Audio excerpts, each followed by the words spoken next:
بسم الله الرحمن الرحيم. الحمد لله رب العالمين، والصلاة والسلام على أشرف الأنبياء والمرسلين نبينا محمد وعلى آله وصحبه أجمعين. أما بعد، السلام عليكم ورحمة الله وبركاته.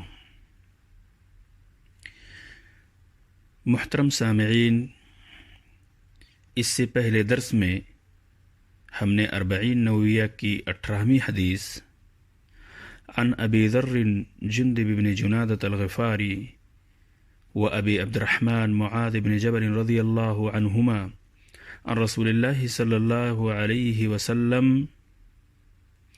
قال اتق اللہ حیثما كنت واتبع السیئة الحسنة تمحها وخالق الناس بخلق حسن.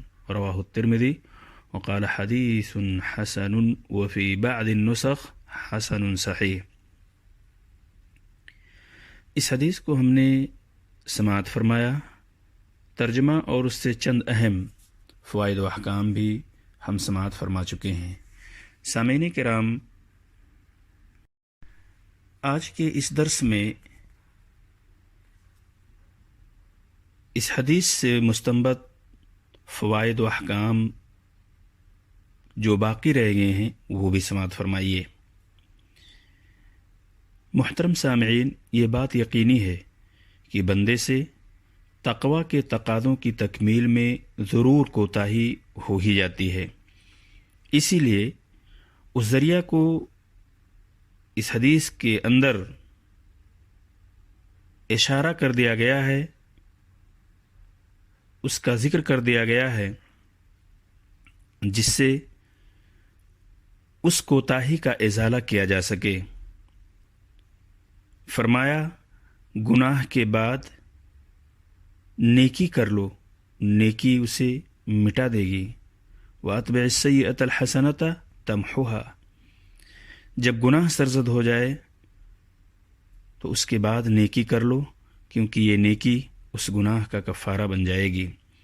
نیکی سے توبہ بھی مراد ہو سکتی ہے، اور بے شک توبہ تو اگر خالص ہو تو وہ گناہ کے مٹانے کا سب سے بڑا اور اہم ذریعہ ہے. اور نیکی سے عام نیکیاں بھی مراد ہو سکتی ہیں. اسی لیے اللہ تبارک تعالیٰ نے سورۃ الہود آیت نمبر 114 کے اندر فرمایا، ان الحسنات یذہبن السیئات. یقیناً نیکیاں برائیوں کو دور کر دیتی ہیں. جن نیکیوں کو اس حدیث میں گناہوں کا کفارہ قرار دیا گیا ہے ان میں سے ایک نماز بھی ہے. حدیث میں جو مثال پیش کی گئی ہے اسے گھر کے سامنے بہنے والے ایک نہر سے تشبیہ دی گئی ہے، جس میں آدمی روزانہ 5 بار غسل کرتا ہو.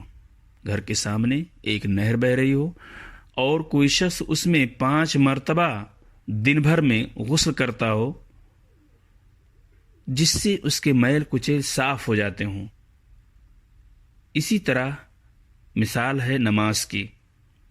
وہ اسی طرح اپنے کرنے والے کو گناہوں کو بالکل اسی طرح دھو دیتی ہے. یہ روایت صحیح بخاری اور صحیح مسلم کے اندر موجود ہے. معزز سامعین، ملحوظے کے طور پہ یہ بات بھی بتا دینا مناسب سمجھتا ہوں کہ نیکیوں سے مراد یا نیکیوں سے جو برائیاں مٹ جاتی ہیں وہ جسے صغیرہ گناہ کہا جاتا ہے. لیکن کوئی گناہ ایسا ہو جو کبیرہ ہو تو کبیرہ گناہ کے لیے توبہ کرنا ضروری ہے. اس حدیث میں حسن اخلاق کی ترغیب دی گئی ہے. حسن اخلاق کیا ہے؟ حسن اخلاق یہ ہے کہ ہر ایک کے ساتھ اس کے شایان نشان معاملہ کیا جائے، دوسروں کے لیے وہی پسند کیا جائے جو انسان خود اپنے لیے پسند کرے، اور جو خود اپنے لیے ناپسند ہو وہ دوسروں کے لیے بھی ناپسند ہو. دوسروں کے ساتھ بھلائی، عفو و درگزر اور سخاوت و فیاضی کا معاملہ کیا جائے، ان کی طرف سے پہنچنے والی مصیبتوں پر صبر کیا جائے، کسی کو ضرر اور اذیت نہ پہنچائی جائے، ملاقات کے وقت مسکراتے ہوئے ملاقات کی جائے۔ معزز سامعین کرام، حسن اخلاق قیامت کے دن میزان میں سب سے زیادہ اور وزنی چیز ہوگی۔ سب سے بھاری اور وزنی چیز قیامت کے دن میدان میں جو چیز ہوگی وہ حسن خلق ہے۔ یہ روایت ہے ترمذی کی، اور ترمذی کی ایک دوسری روایت کے اندر بھی موجود ہے، حسن اخلاق والا بروز قیامت نبی اکرم صلی اللہ علیہ وسلم کو سب سے زیادہ محبوب اور آپ سے قریبی نشست پانے والا ہوگا۔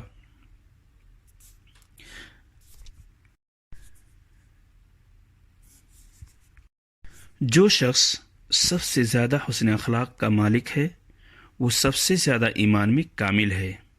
حسن اخلاق کی بدولت ایک مومن کو صائم، تہجد گزار کا درجہ مل جاتا ہے۔ یہ روایت آپ کو ابو داؤد اور ابن ماجہ کے اندر ملے گی۔ معزز سامعین کرام، ایک آخری بات بھی سماعت فرما لیں۔ حسن اخلاق اتباع رسول صلی اللہ علیہ وسلم سے حاصل ہوگا۔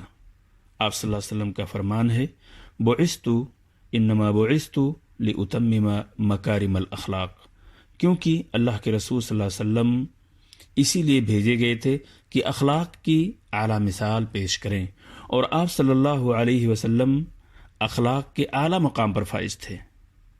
آپ صلی اللہ علیہ وسلم کا اسوہ حسنہ جس طرح زندگی کے دوسرے معاملات میں ہے، اخلاق میں بھی ہے۔